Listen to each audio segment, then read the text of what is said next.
Pedro Salmerón Sanginés es licenciado, maestro y doctor en Historia por la UNAM. Ha sido profesor en nuestra máxima casa de estudios y en otras instituciones de educación superior. Es autor de 10 libros y más de 40 artículos sobre la historia de México. Entre sus libros destacan La División del Norte, La Tierra, los Hombres y la Historia de un Ejército del Pueblo. Los Carrancistas, la nunca contada historia del victorioso Ejército del Noreste. Y 1915, México en guerra. En enero de 2021 aparecerá La Batalla por Tenochtitlan, 1521. En 2011 recibió el premio Jóvenes Científicos en el área de Humanidades, otorgado por la Academia Mexicana de la Ciencia. En 2016, el premio Francisco Javier Clavijero del INA. Y en 2017, el reconocimiento El Mayor de los Dorados, otorgado por el Enlace Cultural Villa Zapata y la familia del general Francisco Villa. Es militante de izquierda desde 1988 y miembro fundador de Morena. Actualmente es articulista de La Jornada e historiador independiente. Aquí estamos de regreso a Diálogos por la Democracia y tenemos un gran invitado como cada semana, uno de los más importantes historiadores de México, Pedro Salmerón. Bienvenido, Pedro. Gracias, John, y es un honor estar contigo. Al contrario, un gusto, como siempre, conversar contigo sobre estos temas tan candentes y tan importantes. A mí me sorprende cómo muchas personas se niegan a entender el momento presente que están viviendo como un momento histórico. Y creen que cuando se presente la República, que está muy comprometido con esta visión histórica, habla de la Cuarta Transformación o de la historia, que es pura demagogia, ¿no? Puro rollo. Coméntame, comparte con nosotros, Pedro, por qué es importante tener una visión histórica hacia el momento presente que todos estamos viviendo. La historia, la buena historia, la historia que quiere comprender, no la historia como ideología ni como arma política, sino la historia que quiere comprender, funciona como psicología colectiva. ¿Cómo es eso? Tú cuando tienes un problema personal que no puedes resolver por ti mismo, vas con un profesional a que te ayude a desentrañarlo y siempre terminas hablando del pasado, de tu pasado personal, para ver dónde empezó ese problema que ahora no puedes resolver, para que al entender dónde se origina y cómo se anuda, puedas deshacer el nudo. La historia funciona de la misma manera. La buena historia, como dije, no la historia de charlatanes. Si tú vas al pasado, entiendes cómo, dónde, de qué manera se originaron los problemas que tienes y puedes entonces empezar a resolverlos. Y hay un ejemplo que me gusta mucho usar que es sobre los estadistas del siglo XX. Todos los estadistas del siglo XX que a nivel mundial resolvieron los problemas de sus países, ¿sí?, que impulsaron los problemas momentáneos, porque los problemas no se resuelven nunca, ¿no? Porque cada vez que resuelves unos, se presentan otros. Pero los problemas que a ellos les tocó enfrentar, ¿sí?, eran todos ellos grandes estudiosos de la historia y algunos de ellos incluso escritores de historia o de crítica histórica. Y hablo de todos los panoramas ideológicos posibles. Por ejemplo, el presidente que convirtió a Estados Unidos en una potencia mundial, Woodrow Wilson, no solo era conocedor de historia, él mismo era profesor de historia e historiador. Por ejemplo, no voy a decir quién es, qué hizo, pero porque todos lo sabemos, hasta han salido un par de películas recientes, Winston Churchill, que se ganó el premio Nobel por escribir la historia de las guerras de Inglaterra en el siglo XX. El premio Nobel de Literatura como en tanto historiador, ¿sí? Pero también personajes como José Stalin y Mao Zedong eran eruditísimos conocedores de la historia del mundo y de sus naciones en particular, o de sus, ambos gobernaban estados multinacionales, como ahora hay que llamarlos, ¿no? Y en México si uno lee los apuntes de Lázaro Cárdenas estaba permanentemente sentado sobre la historia. Y si uno sabe cómo salta Madero a la política, Madero salta a la política con un libro que fue un verdadero bestseller y un libro de los mayores efectos prácticos en la historia de México, que es La Sucesión Presidencial en 1910, cuya primera parte es un profundo análisis político, histórico, de cómo se llega a la situación en la que está. Entonces, y podría hablar de muchos ejemplos más. Mustafa Kemal Atatürk, el padre de la República Turca, Juan Domingo Perón, Fidel Castro, como digo, de todos los aspectos políticos, incluido Adolfo Hitler. ¿Sí?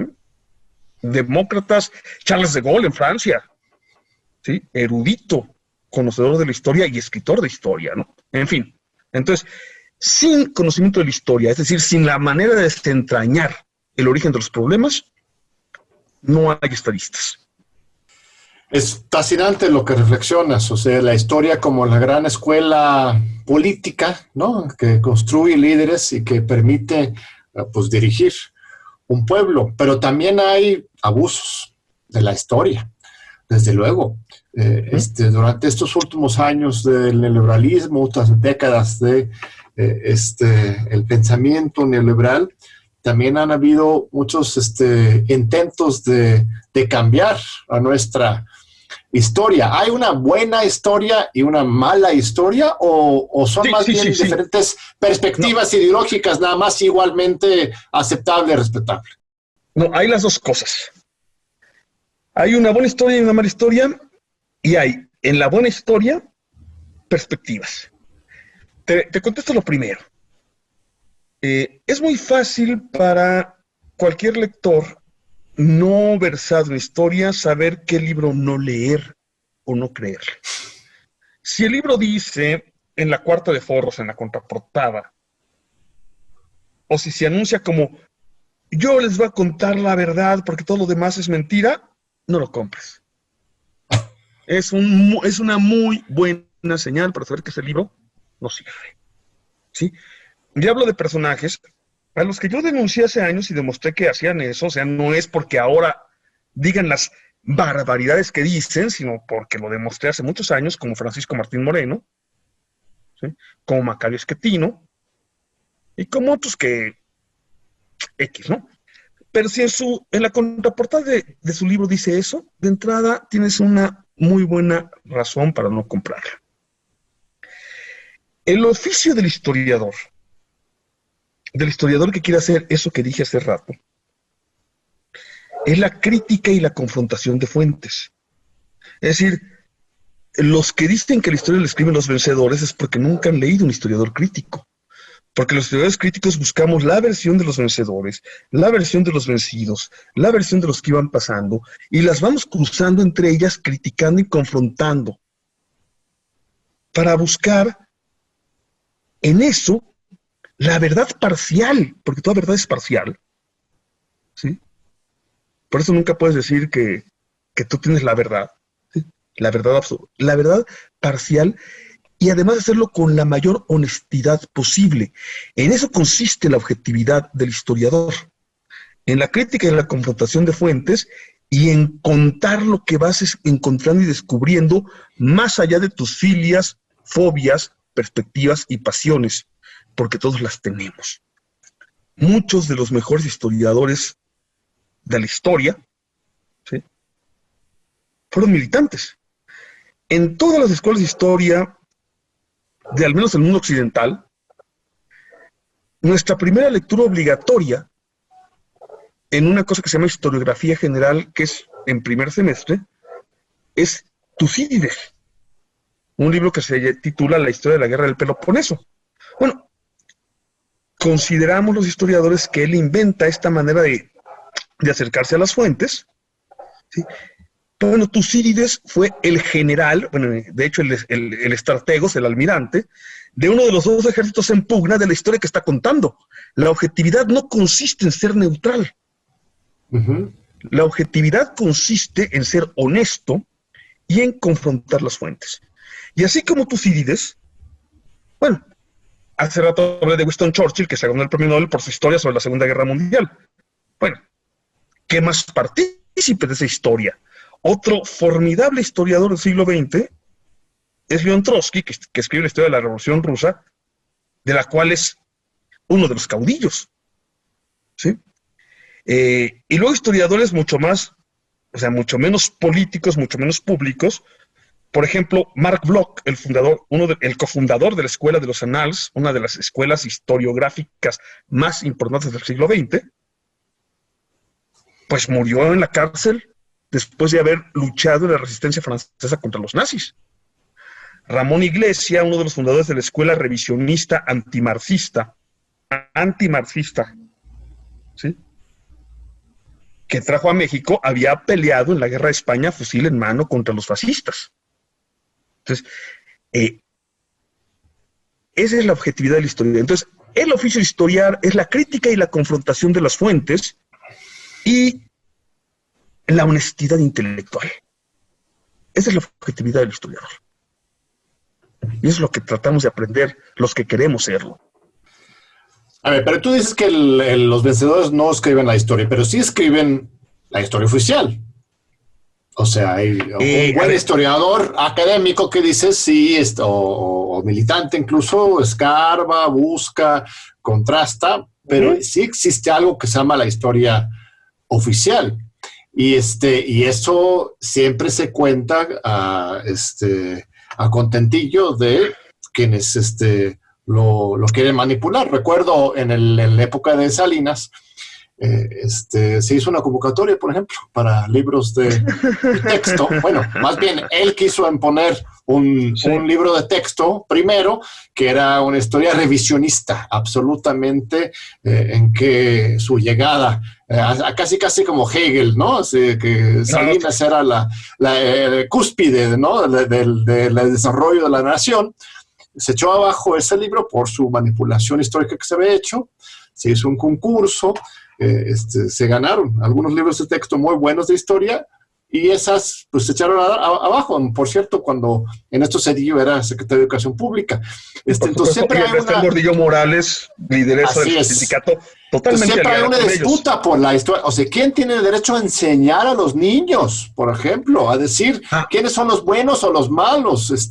Es Iturbide, es Juárez, es Porfirio Díaz, es Zapata, en fin. A ver, eso, más que historia oficial, yo diría historia desde el Estado para los niños. Okay. ¿Cuál es el problema de esa historia? Esa historia es una historia que se crea en el siglo XIX. ¿Por qué en el siglo XIX? Porque en el siglo XIX, en Europa y en Estados Unidos, de pronto, con la industrialización, la educación se tiene que hacer masiva, porque para ir a las cadenas de montaje y a las fábricas, tienes que saber leer y escribir, las 4 reglas de la aritmética y unas cuantas cosas más, ¿sí? Pero además, si tú vas a la cadena de montaje como obrero, también tienes que no rebelarte y que saber por qué tienes que aceptar esas condiciones de vida que son brutales.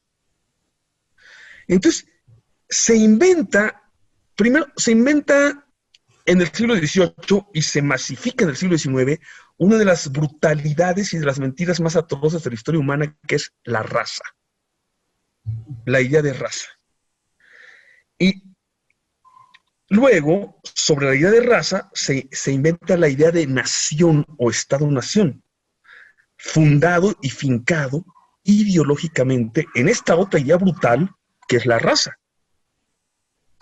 Y entonces educan a los niños para que crean que Francia o Alemania o Inglaterra o Estados Unidos o Italia o España son entelequias, son esencias que siempre han existido y que están vinculadas con, como dirían los falangistas españoles, una raza, un territorio que te viene determinado, una lengua, una religión, ¿sí? Y entonces se construye la idea para enseñarle a los niños, para fortalecer este estado, este mecanismo de dominación política, fincada en estas cosas: raza, territorio, estado, religión. Y esa, o sea, es mucho más grave que lo que tiene más historia oficial. Es para consolidar los mecanismos de dominación y para someterte a los mecanismos de dominación. Y en casi todas estas historias, por ejemplo, los más chingones fueron los Estados Unidos. Las más burdas falsificaciones de la historia, las más grotescas y vulgares, son las de los estados totalitarios. Sin duda las de Hitler y Stalin. Pero la más duradera, como mentira histórica, es la de los Estados Unidos. La de... Claro. O sea, la idea de la excepcionalidad de los Estados Unidos, la del destino manifiesto, la de la marcha hacia el oeste, son de las mentiras más potentes que además siguen existiendo. Y además, estas historias están hechas sobre, como diría Howard Zinn, un contrahistoriador de esas cosas en Estados Unidos, brillantísimo, absolutamente brillante, Howard Zinn. Si no han leído, los que nos están oyendo, un libro que en inglés se llama La historia del pueblo, ¿no? Sí. No te voy a acordar cómo se llama, no te voy a acordar en inglés. The People's History of the United States, sí, es la historia popular, pues, de los Estados Unidos. Así es. Pero en español se llama La otra historia de los Estados Unidos. Y es la historia de los indios, los negros, vamos a decirlo así como se dice, las putas, las viejas, los maricones, o sea, todos esos que fueron excluidos, desplazados, y que son parte central de la historia. Los irlandeses, los tanos, o sea, los italianos, los boches, todos los migrantes y todos los otros que nunca estuvieron en la historia oficial y que son parte central de esa historia. Así es. Y de otra historia.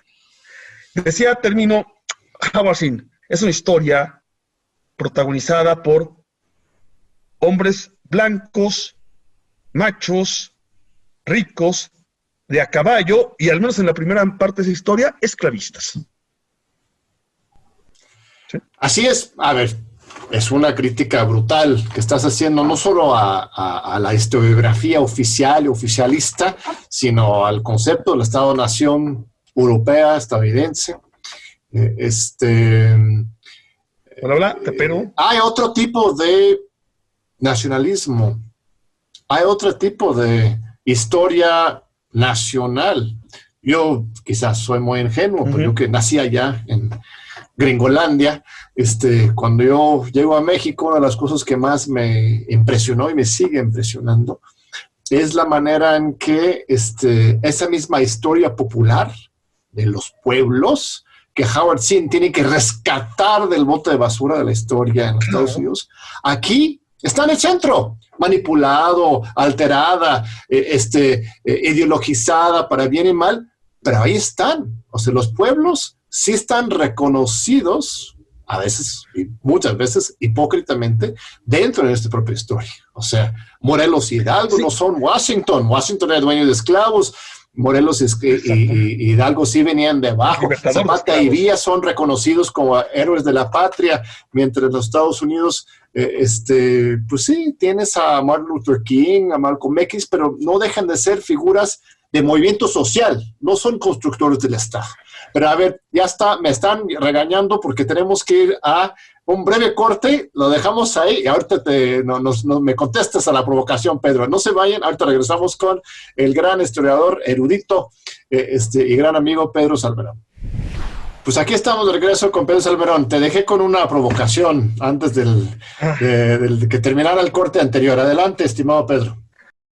Mira, en Europa y en Estados Unidos, y luego en algunos otros lugares como en Japón, en China, ¿sí? El nacionalismo del siglo XIX es casi siempre justificatorio del imperialismo. Así es. ¿Sí? Y de la explotación, casi siempre. ¿Sí? porque está montado en estas ideas de raza, que la raza no existe, antropológica, histórica, sociológicamente no existe la raza, pero sí existe el racismo, ¿sí?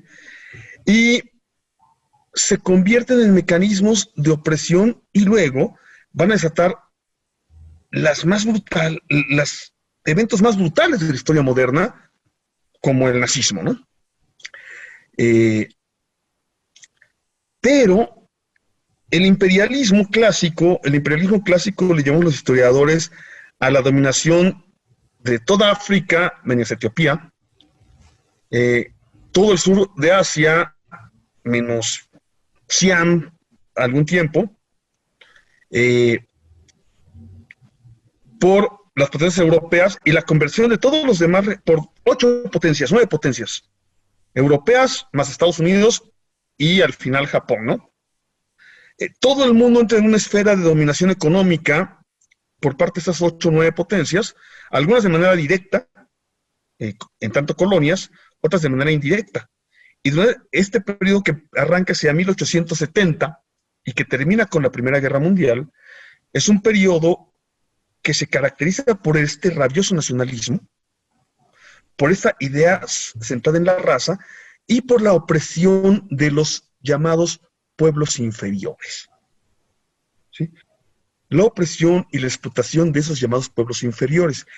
Este otro nacionalismo del que tú hablas y que te vienes a encontrar tú en México, es un nacionalismo que surge en estos llamados pueblos inferiores en contra de la colonización, el despojo y el expolio, y que en el siglo XX se traduce en los movimientos de liberación nacional, que tienen el mismo nombre o que siempre se vinculan a la idea de liberación nacional desde Palestina, Argelia, Angola, Ghana, Kenia, Mozambique, para decir algunos de los más significativos,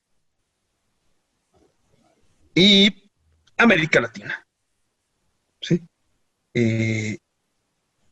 Y está vinculado a la idea de romper la opresión imperialista, pero sin hablar de la raza, de la superioridad de raza, ni de la idea de dominio. Entonces es un nacionalismo liberador, pero ojo, en América Latina existe también un nacionalismo dominante y opresor.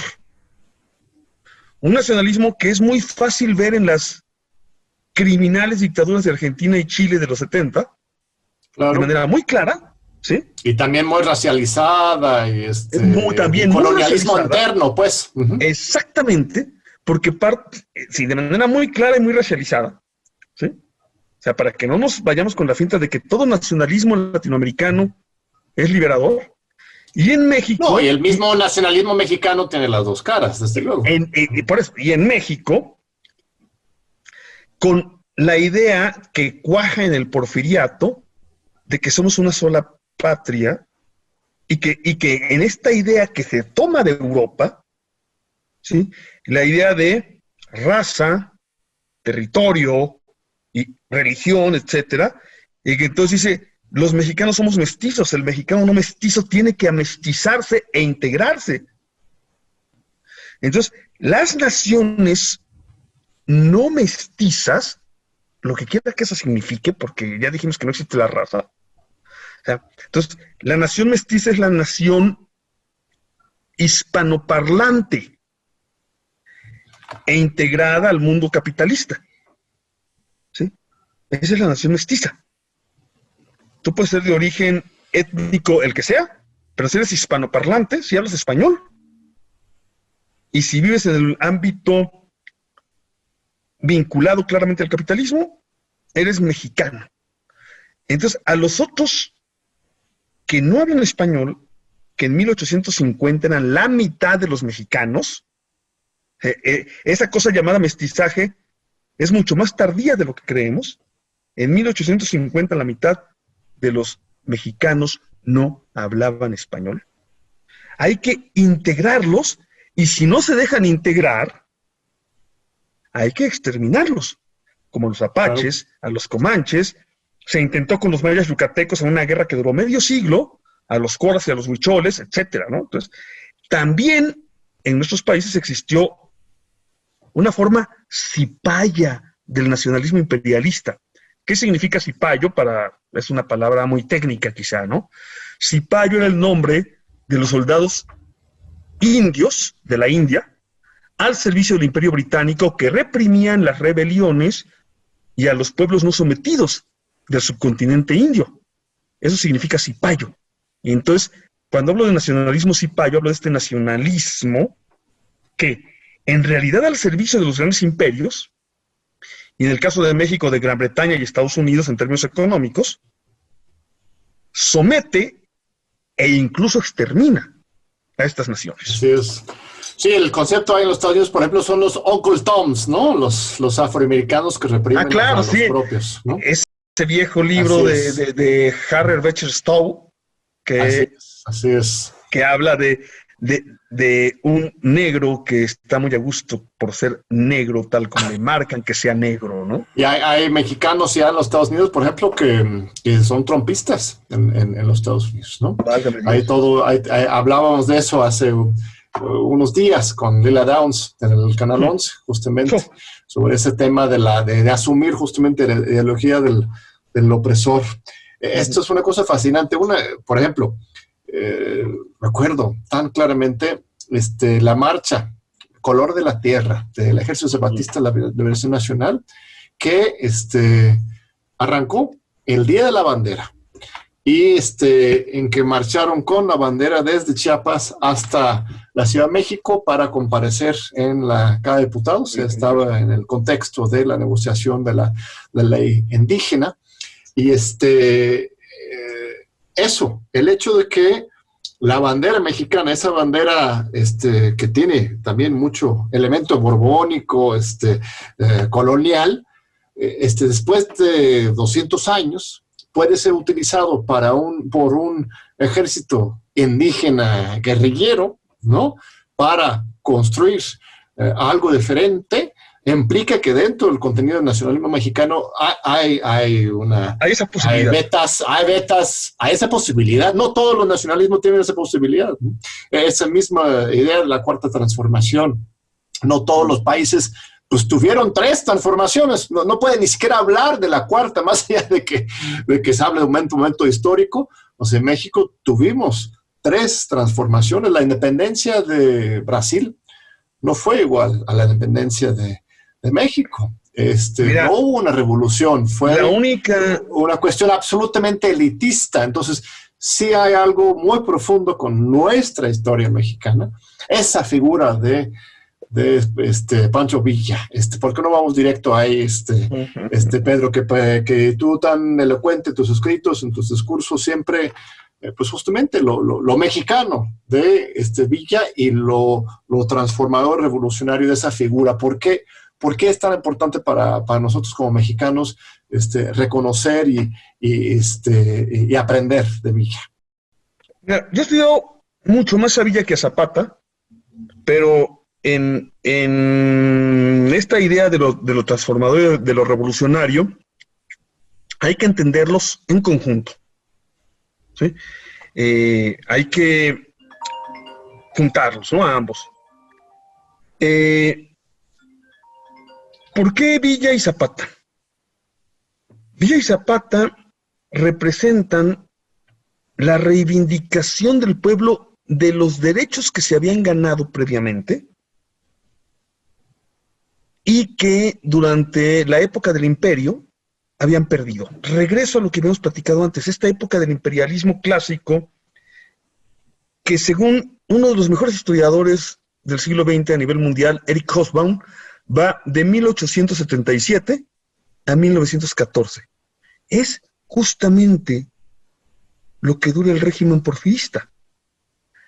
1877, cuando Porfirio Díaz toma el poder; 1914, cuando echamos a patadas al usurpador que, después de la renuncia de Díaz, en 1911, intenta prolongar el modelo porfirista, Victoriano Huerta.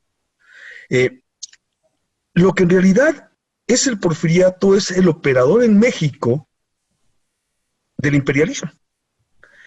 Hay que decir que Porfirio Díaz tampoco tenía mucho para dónde moverse, y hay que decir que si habláramos de Porfirio Díaz en serio, a mí Porfirio Díaz no me cae tan mal. A los que detesto son a sus reivindicadores actuales, ¿no? Esos son espeluznantes y nefastos, ¿eh? No es Porfirio Díaz hace lo que le toca, porque tampoco tiene mucho para dónde moverse. Y también aprovecha para modernizar en el sentido capitalista México, lo cual no fue muy bueno para muchos de los pueblos ni para las naciones originarias. Pero no es Porfirio Díaz, son los farsantes y falsificadores que hoy exaltan y elogian a Díaz porque no ven o porque no les interesa el carácter represivo, brutal, autoritario de Díaz. El problema es el autoritarismo y un gobierno, como diría mi maestro Arnaldo Córdoba, como dijo mi maestro Arnaldo Córdoba, un régimen de privilegio, un gobierno puesto exclusivamente al servicio de los privilegiados. Entonces, y esos que rescatan a Porfirio Díaz entonces están recuperando esta idea de la historia como imposición racial y queriendo borrar la idea de la historia como liberación. O sea, estamos como entre dos caballos en México, ¿no? Esa doble historia de arriba y de abajo que chocan. Por lo menos está la de abajo, pues, ¿no? Porque, como decíamos, algunos países ni eso tienen, solamente tienen la versión elitista. Y aquí hay esa pelea constante. Y eso es lo que reivindica hoy el presidente de la República, López Obrador. Él está buscando rescatar esa historia desde abajo. Es lo que les enoja tanto, les desespera tanto. ¿O qué es? ¿Qué es lo que está pasando ahí? Mira, hace poco escribí un par de artículos en La Jornada en los que hablaba por qué odian a Villa. ¿Por qué odian a Hidalgo y por qué odian a Villa? Son dos personajes particularmente aborrecidos por la derecha. Dejemos a Hidalgo y vamos con Villa y Zapata, porque era tu pregunta, ¿no? ¿Por qué odian a Villa y a Zapata? Y dicen que los odian por asesinos y por destructores. Digo, es curioso, porque por supuesto que como jefes de ejércitos en guerra, y luego Villa, después de la derrota, sí entró en una espiral de violencia injustificable, pero después de la derrota del proyecto revolucionario, entonces hay que separar esas dos etapas de Villa. Entonces, a ver, son igualmente violentos e incluso más Iturbide, Maximiliano, Díaz Ordaz o Felipe Calderón. ¿Sí? Claro. A los que no odian. Entonces, si me dicen que los odian por asesinos, me están mintiendo, están usando un doble rasero, ¿sí? Porque entonces deberían odiar o excluir de la misma manera a estos que son sus héroes, ¿no? Que ya mencioné en ese orden: Iturbide, Maximiliano, Porfirio Díaz y Felipe Calderón, ¿no? Deberían excluirlos o Salinas de Gortari. Hace poco, se nos olvida que que en el régimen de Salinas fueron asesinados 600 dirigentes medios del PRD. ¿Cómo se puede construir un partido sobre eso, sobre el asesinato de 600 de tus dirigentes, no? También esa es una de las explicaciones del naufragio del PRD. En fin. Entonces no es porque hayan matado, porque entonces repudiarían igual a Iturbide. La violencia represiva de Iturbide no tiene justificación ni cortapisas. Entonces, lo que odian en Villa y Zapata es que le dan voz, expresión y conducto a la reivindicación popular que atenta contra el modelo en el cual, en términos políticos, solo opinan los que saben y una pequeña élite, ¿sí? Y el pueblo está totalmente excluido de la vida política. Un modelo económico diseñado para extraer la riqueza de México hacia el capital imperialista y enriquecer a los privilegiados. ¿Y quiénes son los privilegiados? Pues los operadores del capital imperialista, los gerentes, los presidentes del Consejo de Administración, la alta burocracia, los secretarios de Estado, algunos senadores, los gobernadores, ¿sí? y los latifundistas, que son como la Santísima Trinidad Católica. Son tres personas distintas y uno solo verdadero. Porque cualquiera que me digas... A ver, dime el nombre de un porfirista famoso, al azar.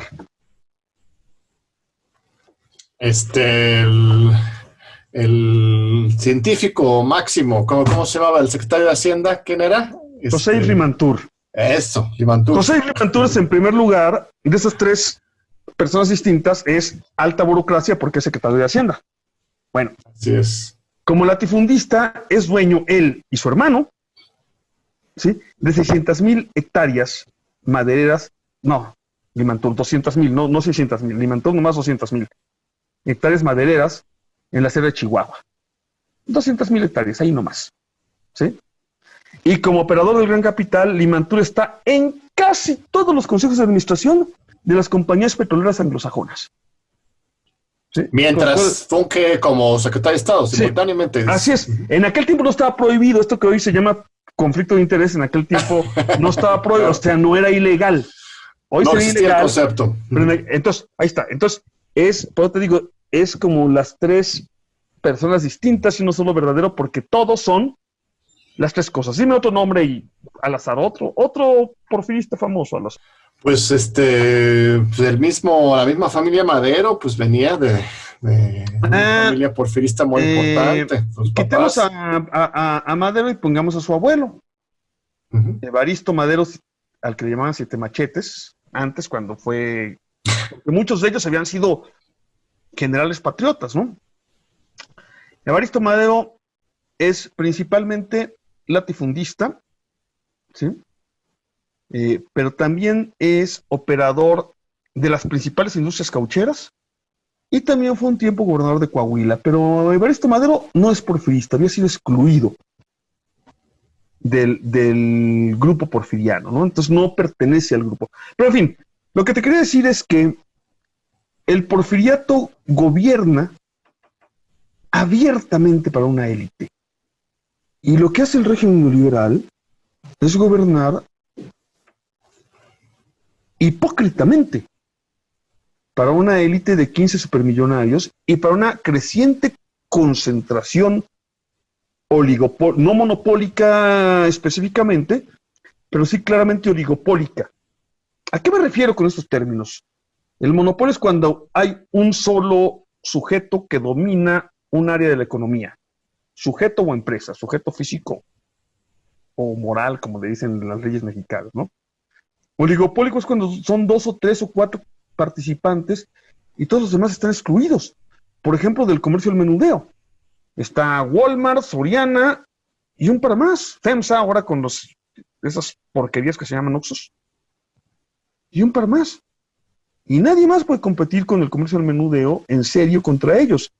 Ahora que FEMSA, a través de una de sus grandes empresas emblemáticas, que es Coca-Cola, está queriendo lavarnos el cerebro con esto de apoyamos a las tienditas, la venta de Coca-Cola en las tienditas es menos del 15% de la venta total. Oligopolio es cuando hay 2 empresas que controlan el 80% de la televisión abierta. Es un oligopolio, son 2. O cuando hay una empresa que concentra más de la mitad de la telefonía, ¿sí?, abierta, y otras 3 o 4 empresas que están en el otro 50%.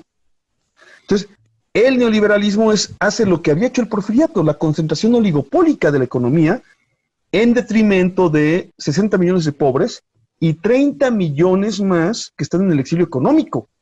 Cuando dicen los... Muy bien, doctor Pedro, vamos a un segundo corte y regresamos a esta fascinante discusión. Yo sé que se nos va a acabar el tiempo demasiado rápido. Venga, no se vayan.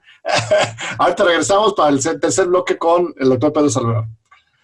Aquí seguimos con Pedro Salmerón, nos está dando una clase magistral sobre la historia de México, sobre la interpretación y los usos y los abusos de la historia en general. El próximo año, en 2021, estimado Pedro, se está llamando a una gran conmemoración, no celebración, porque son 500 años de la caída de Tenochtitlán, son 200 años de independencia, la consumación de la independencia de México. Por cierto, yo nací el 28 de septiembre, ¿sabes, Pedro? Que es la fecha firmada en el acta de la independencia, el día después de que entra Vicente Guerrero y Iturbide, el 27, el 28, es el día de la independencia. ¿Cómo ves? ¿Esto es un uso demagógico de la historia? ¿O 2021 realmente tiene una profundidad que hay que conmemorar y tiene sentido? Primero seré ligeramente frívolo y diré que si naciste el 28 de septiembre, eres libre igual que yo, pero además eres mayor que yo porque somos del mismo año, así que a partir de ahora te voy a tener que hablar de usted. Ya. Ah, muy bien. Pasando de eso, el asunto de la guerra de independencia, del quinto centenario de la destrucción de México Tenochtitlan, porque eso sí ocurrió, y es clave para sacudirnos buena parte de los problemas, ¿cómo los diría?, de formación histórica de los mexicanos. A los mexicanos nos enseñaron en la escuela, más a nuestras generaciones y a las anteriores que a las actuales, pero todavía a las actuales, en la idea de que somos un país conquistado, de que llegaron unos vatos, llegaron 400 valientes marcianos que venían de ninguna parte, que nadie entendía, eran como marcianos, ¿sí?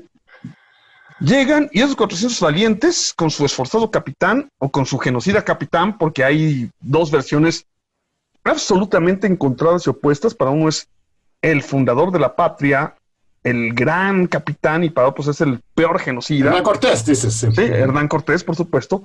Llegan estos 400 valientes o estos 400 criminales y conquistan un gran imperio y nos someten y nos vuelven un pueblo conquistado. Bueno, mientras sigamos pensando así, no vamos a entender nada de qué es México ni de quiénes somos. Y vamos a seguir pensando un montón de tonterías. Entonces, desde el año antepasado, el año pasado, cuando fui fugazmente, no tan fugazmente, fueron 10 meses. Cuando durante 10 meses fui... Una presencia muy importante, Pedro, sí. Funcionario público, me tocó mucho la reflexión sobre un primer momento de este quinto centenario, que es el de la irrupción española, la llegada de los españoles, ¿sí?, que tiene la culminación durante la batalla por Tenochtitlan, que ocurre en 1521. Entonces reflexioné, leí como loco, era un tema que a mí me apasionaba desde adolescente. Yo de adolescente leí a Hernán Cortés, a Bernal Díaz, la mal llamada Visión de los Vencidos de Miguel León Portilla y otros textos, y luego fueron pasando muchas cosas, y de pronto, cuando yo ya había terminado, como lo explico en uno de mis libros, mi investigación sobre la Revolución Mexicana, y me iba a hacer a un lado, tengo la, digamos, fortuna de dejar de ser funcionario, entonces tengo todo el tiempo por delante, y me metí a escribir un libro que va a aparecer por el Fondo de Cultura Económica en enero del año que entra. Ah, excelente. ¿Sí? ¿Cómo se llama? Que se llama La Batalla por Tenochtitlan. Excelente. Y ahí me metí, y entonces me metí en serio y de tiempo completo. Pero entonces no hubo conquista, entonces vas a llegar a ese punto, ¿verdad? Porque no hubo conquista. ¿Qué hubo entonces? ¿Qué fue? A ver, es que es un proceso increíblemente complejo. Primero, llegan estos aparentes marcianos que nos han contado, y de entrada no son marcianos. Desde 1502, las naciones, las ciudades, los pueblos mesoamericanos conocen la existencia de estos supuestos marcianos. ¿Por qué? Porque desde 1502 Américo Vespucio costea las costas de lo que hoy es México. Costea las costas. Qué burro, reprobaría a mis alumnos si dijeran eso. Recorre las costas, ¿no? Costea el litoral de lo que hoy es México. ¿Sí? Pero desde una generación antes, Están estos marcianos en sus navíos en el ámbito del Caribe y de lo que hoy se llama el Circuncaribe, con el cual las naciones mesoamericanas, sobre todo los mayas, tienen relación directa. O sea, hace 25 años que se sabe que están estos huercos por ahí, ¿no? Y que están jodiendo gente por ahí, ¿no? Y esclavizando gente y haciendo su vida. Entonces, primero no son ningunos marcianos. Cuando llegan, se sabe. ¿Sí? De hecho, cuando Cortés llega a Yucatán, rescata 2 náufragos, uno de los cuales ya se había convertido en señor principal de un pueblo maya, Gonzalo Guerrero. Los españoles, pues, sí. Sí. O sea, entonces, primero, no hay tales marcianos. Cuando llegan aquí, no se sabe muy bien qué son ni qué quieren, pero ya se les conoce y ya se conoce sus armas, sus caballos. Segundo, Pues participan en una guerra civil los españoles, o es un levantamiento popular también, como dice Katz, ¿no? Friedrich Katz dice que es levantamiento popular. Yo no lo creo, porque en realidad los que usan, eso es una de las cosas que voy a decir en mi libro, más que un levantamiento popular, como sostiene mi admiradísimo, queridísimo maestro Friedrich Katz, uno de los historiadores más inteligentes que sobre México ha habido, ¿sí? Por cierto, que llega a México gracias a Lázaro Cárdenas. Uh-huh. Como dice Friedrich Katz, lo maneja como un levantamiento popular en contra de la opresión mexica. No es tanto así, es más bien una rebelión de las élites de las ciudades dominadas en contra de los mexicas, y a los que les va mal en todos lados, como al mismo tiempo en Europa, al mismo tiempo que está Cortés aquí. En ese momento, en 1521, es la gran rebelión de los comuneros de Castilla y Aragón contra la corona. Y al mismo tiempo que se joden a los comuneros allá, se joden aquí a los pueblos de todos lados, de los aliados de los españoles y de los enemigos de los españoles. Es una cuestión de clase. ¿Sí? Y los argumentos y las formas en las que escriben los cronistas españoles sobre los comuneros de Castilla y Aragón son muy parecidas al lenguaje que usa Cortés, o Bernal Díaz, o Gómara, o Fernández de Oviedo, contra los indígenas de a pie. Y mucha parte de las élites son las élites de Zempoala primero. El primer gran aliado de Cortés es Zempoala, pero no es aliado, en realidad es el que conduce a Cortés.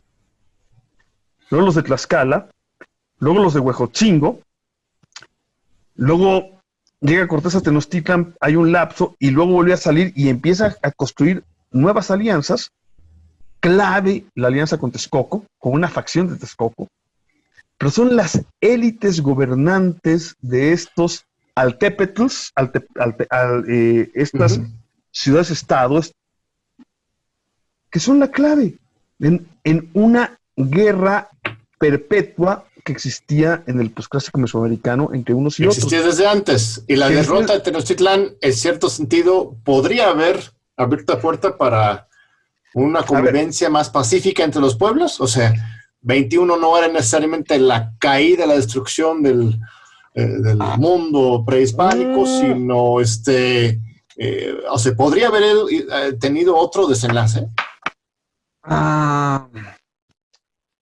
Sí, como siempre. A ver, si me preguntas en términos contrafactuales, en términos de qué hubiera pasado si, hay un momento en el que sí hubiera podido pasar.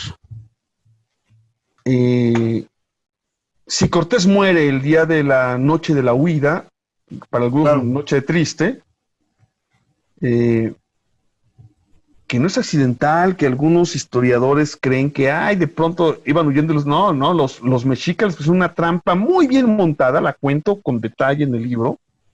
¿Sí? Si Cortés muere ahí, es muy probable que que este proceso hubiera sido muy distinto. Les recomiendo un gran libro que habla de la globalización europea y de la primera globalización del capitalismo, poniendo el ejemplo de los españoles y portugueses en 2 partes del mundo.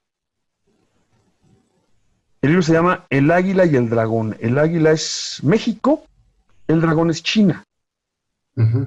Y es el siglo XVI y la desmesura europea.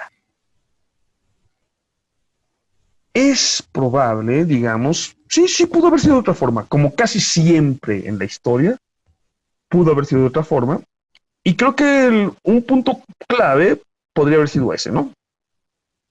¿Sí? Entonces, sí podría haber sido de otra forma, pero aquí había una guerra intestina. Entonces, cuando alguien tacha a los tlaxcaltecas de traidores, no, espérame, los enemigos de décadas de los tlaxcaltecas no eran estos recién llegados, eran los mexicas y los cholultecas. ¿Sí?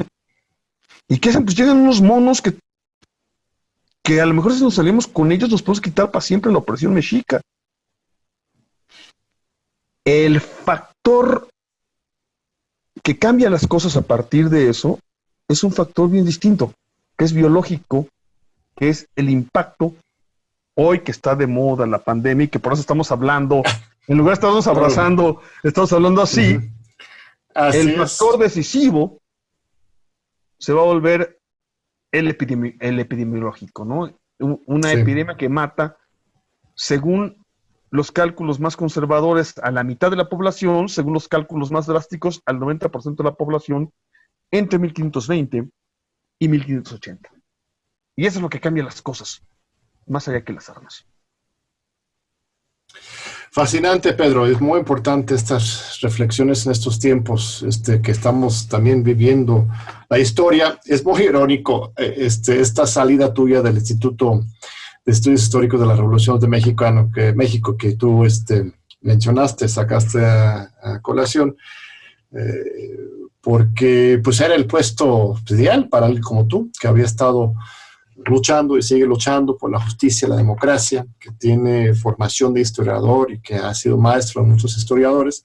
Estar ahí en ese instituto humilde, no es una gran institución, pero muy fuerte, muy importante para justamente repensar y reconstruir la historia. El hecho de que tú tuvieras que salir por una reflexión histórica, precisamente, es increíble. Cuéntame, tenemos como 5 minutos, nos queda, está corriendo el tiempo, pero cuéntame un poco de qué ocurrió el año pasado, por qué fue un sacrilegio tan fuerte para cierto sector de la sociedad mexicana utilizar un adjetivo, ¿no? Eso de valientes en un blog, y por qué eso causa y qué significa eso históricamente, tu propia salida del Instituto de Estudios sobre la Historia. A ver, me estaban casando. No les gustaba no les gustaba el protagonismo que estaba tomando la visión de la historia, pero quiero decir también que estamos armando foros muy plurales e invitando a gente. Muy al principio, ya no pudimos entrar sobre eso, dijimos, hay falsificadores, pero hay visiones distintas de la historia. Y hay gente a la que yo respeto profundamente, que tiene visiones muy distintas que las mías, porque son honestas, cuando hablamos de la honestidad del historiador, ¿sí? Entonces estamos haciendo eso, invitando a mucha gente, pero no les estaba gustando. Y también creo yo que han estado cazando a la gente que se considera del ala izquierda del gobierno. Por ejemplo, las filtraciones sobre las llamadas de Víctor Toledo, que es una derrota mayor que ¿sí? Entonces creo que ya se había hecho un escándalo, ya el PAN había amenazado con demandarme por decir que era un hecho histórico el plantón de Reforma, cuando ni siquiera lo habíamos adjetivado si bueno o malo. Decíamos, hace tanto tiempo se estableció un plantón para en demanda del esclarecimiento de lo que para algunos era un fraude electoral. Para mí ya que no se funcionó, un fraude mundo y redondo, y el plantón de Reforma es un hecho histórico del cual sale el movimiento que llevó al poder a López Obrador. Entonces, pero ya me habían amenazado con demandas, ya tenía yo un montón de... Es decir, no querían que se hablara libremente de historia, punto. No querían. Hago yo un texto desmesuradamente elogioso del empresario de Marras, de Eugenio Garza Sada, porque si se lee el texto que yo publiqué... Así es, muy positivo. Era muy... pero para equilibrar, digo, y luego, cuando me piden que me retracte, digo, si yo me retracto como historiador, dejo de ser historiador. Yo me retracto si me equivoqué y lo he hecho algunas veces. Pero no sobre una opinión fundada. Puedo explicar por qué usé ese adjetivo y puedo matizarlo al explicarlo, pero no me voy a retractar. Entonces, de alguna manera, dada la posición que tomó lo puedo decir ahora, ya pasó más de un año, mi superior directa, la Secretaría de Cultura, que me desautorizó, pues de alguna manera al desautorizar a la Secretaría de Cultura creo que puso al presidente una posición complicada, y entonces yo, al ofrecer mi renuncia al presidente, quise sacarlo de esa posición complicada, que tuviera que elegir entre la secretaria y el director general de un instituto relativamente autónomo, ¿no? Y que él pudiera. Tampoco tenía que hacerlo porque él me ofreció el cargo, él me nombró y entonces él podía retirarme porque es un cargo de designación directa. ¿Sí? Lo que hicieron, John, fue censurar la libre expresión de la investigación histórica. Pero eso es lo que le gusta a la derecha. ¿Fue una victoria de la derecha? No, porque al mismo tiempo me regresaron mi absoluta libertad para decir, como siempre lo he hecho, lo que se me dé la gana, cuando se me dé la gana, fundamentado en mis investigaciones. Pero es muy importante que lo nombras así porque la gente les cuesta trabajo, bueno, los liberales, los neoliberales, les cuesta trabajo entender que se le puede censurar al gobierno. Para ellos el único actor censurador es el gobierno, que es el poder. Cuando en realidad no solamente es tu caso, pues, yo, Irmeréndira y la secretaria de Función Pública hemos también sido víctimas de acoso, y el mismo presidente, ¿no? Bueno, el presidente todos los días están queriendo callarlo y censurarlo. Entonces sí hay censura también desde los poderes fácticos hacia quienes están en el gobierno, pero se nos acabó el tiempo, querido Pedro. Fue una censura muy orquestada. Mintió el Reforma, tergiversó mi texto y se sumaron de inmediato dos expresidentes, Felipe Calderón y Vicente Fox, y gente como directores de otros medios, Pablo Iriar, Ricardo Alemán, etcétera, ¿no? Pero se acabó el tiempo, queda para otra plática, querido. Pues mil gracias, querido Pedro. Hombre, un lujo conversar contigo. Ahora que pasemos a semáforo amarillo, tienes que regresar al estudio ahí en Telunam para continuar con esta conversación, para presentar tu libro y conversar con tantas cosas interesantes. Muchas gracias, Pedro. Un fuerte abrazo a toda la comunidad universitaria. Nos vemos pronto. Gracias.